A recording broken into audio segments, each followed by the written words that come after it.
What's up, you guys? This is Junior Trader, and in this video we are taking a look at Tesla stock, guys. So let's do the price action analysis. I'll also take you over the options data that we have.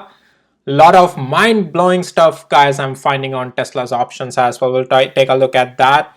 And then we have some news as well on Tesla. So we'll start off there, and by the end of the video you would know if what Tesla has to do to become bullish, because from yesterday I have been talking about, since it has broken those some of the levels, I'll show you a bit of recap as well in this video.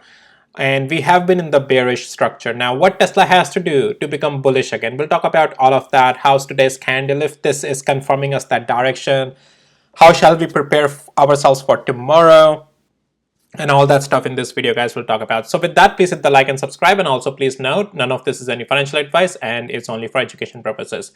I'll first cover the news and articles, and then we'll go over the technicals, and then I'll take you over the options data.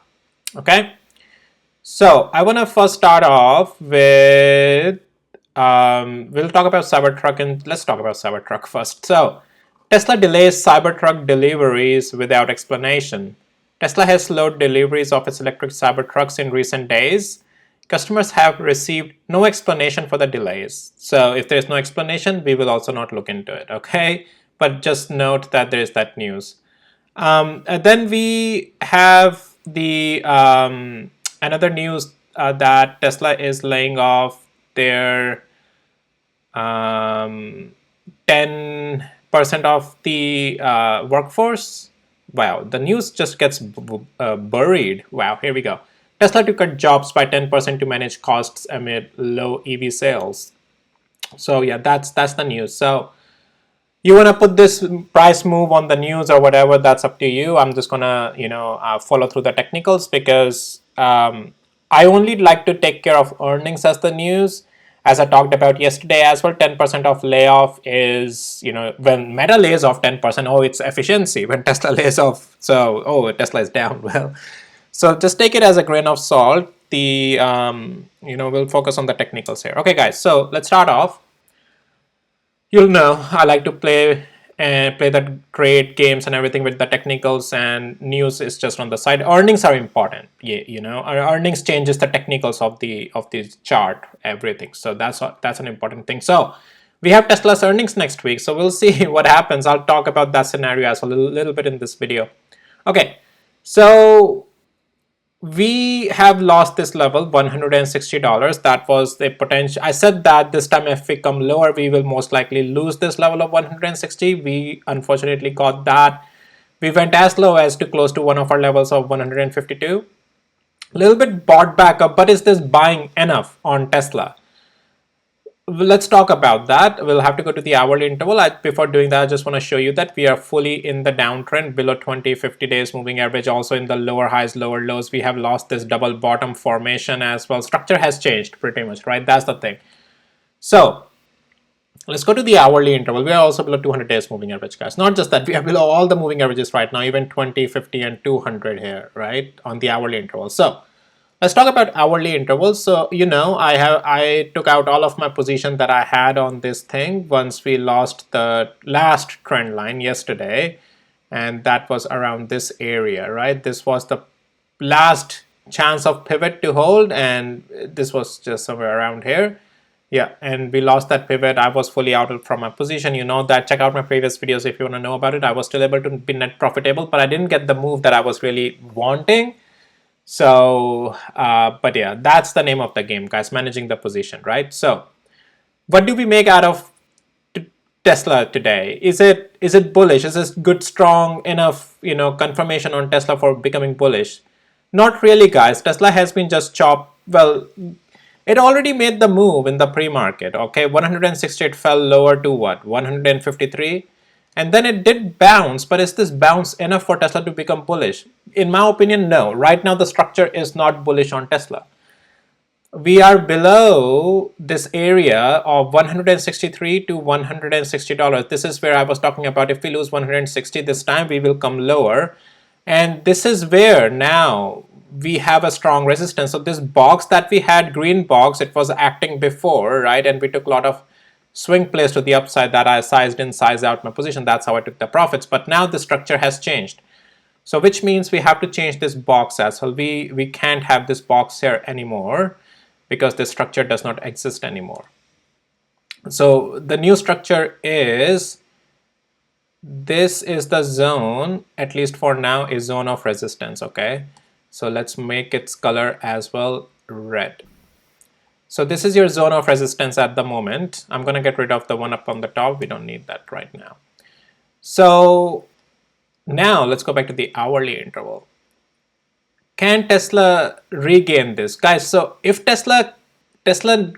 if this week Tesla wants to become bullish, we need to get above tomorrow $160 and $164 eventually. We at least need to get above this 20 hours moving average and 160.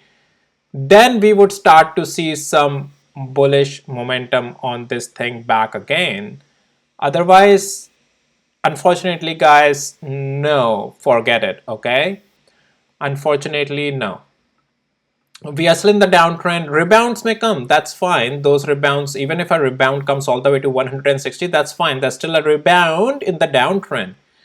Even if the rebound comes in this red area, guys, that's still just a rebound. It's not going to make bullish. The strong bullish confirmation we would have if this week, remember I'm emphasizing this week, if we can get above 164, because that's where these previous double bottoms were, the change of structure happened here, right? You can see this is where the pivots were before and we lost those pivots here. So that's why it's important to get out of it to the upside before we become bullish. Unfortunately, right now we are not bullish. If Tesla wants, it can go lower. And what are those lower levels? Well, 152, and then I would say at least before we make much more lows, and that's something I can actually bring it in the levels. If you have access to my tools, you can use my indicator, but I'm just going to extend this out and you will see those levels shows up. And yeah, so well, $101, but before that we do have this trend line bottom down here, which is 135.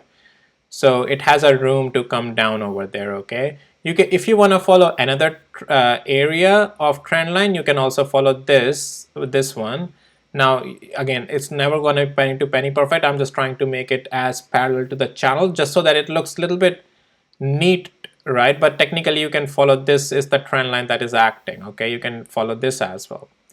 But I think, yeah, you can expect some price action movement coming in over here as well.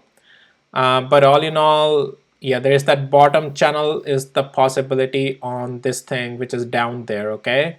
So maybe focus on that one. But yeah, if something has to happen, it can happen here as well. I'm just trying to, yeah. I'm going to adjust this thing later, but just so you know, here's this trend line if you want to draw it on your chart, okay? So just for the sake of time, I'm going to get rid of this for now. But I would more focus on this bottom of the channel because this is a bigger channel, guys, okay? So that's why this channel is more important, because it's more parallel to the upside as well, right? So yeah, that's the channel I would focus on. Okay, so guys, yeah, right now, as I said, I'm not seeing any upside on Tesla. It's too weak. Let's take a look at 5 minutes. So it just went sideways, right?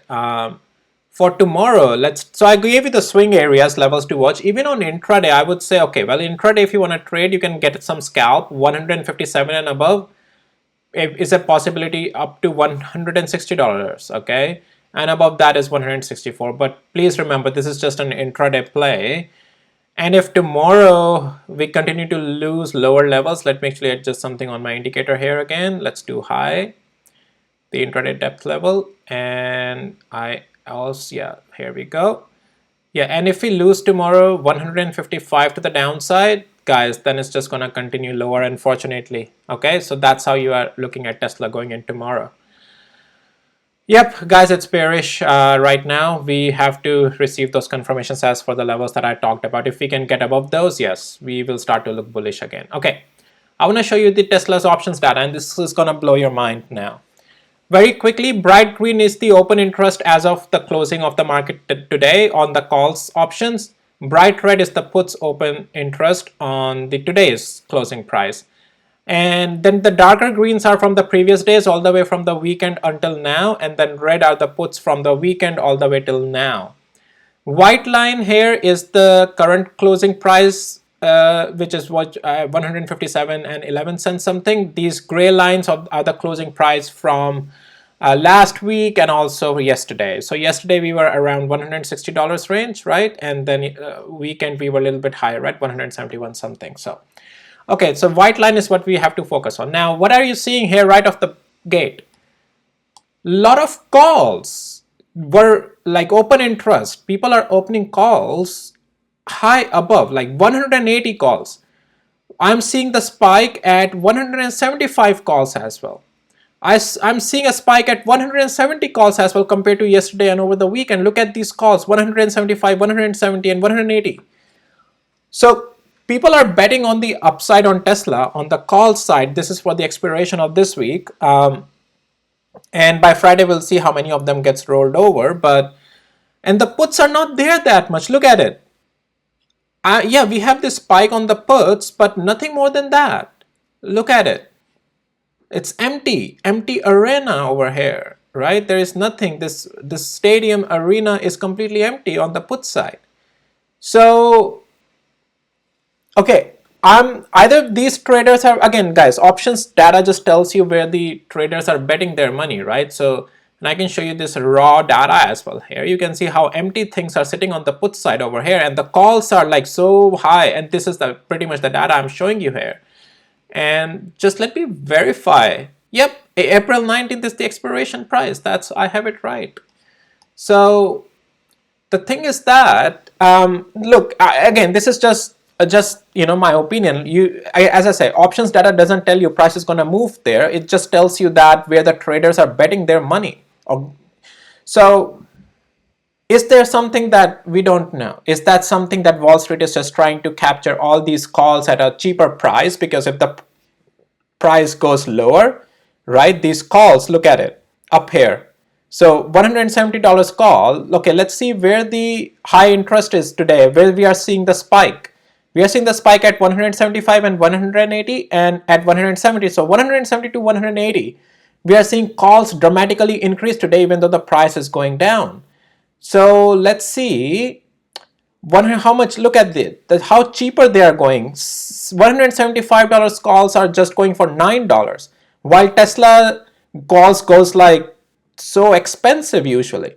So, and $180 call are going for just $50. So again, this is something, you need to be an insider in the Wall Street to know all of it. But just looking at the data, it's puzzling to me that why these calls are increasing while price is going down, and there's negative sentiment on the technicals as well. Does it mean that by Friday, is this the Wall Street grabbing all these calls at the cheaper prices, because when the price is going lower, the prices at the outer prices, they're going cheaper?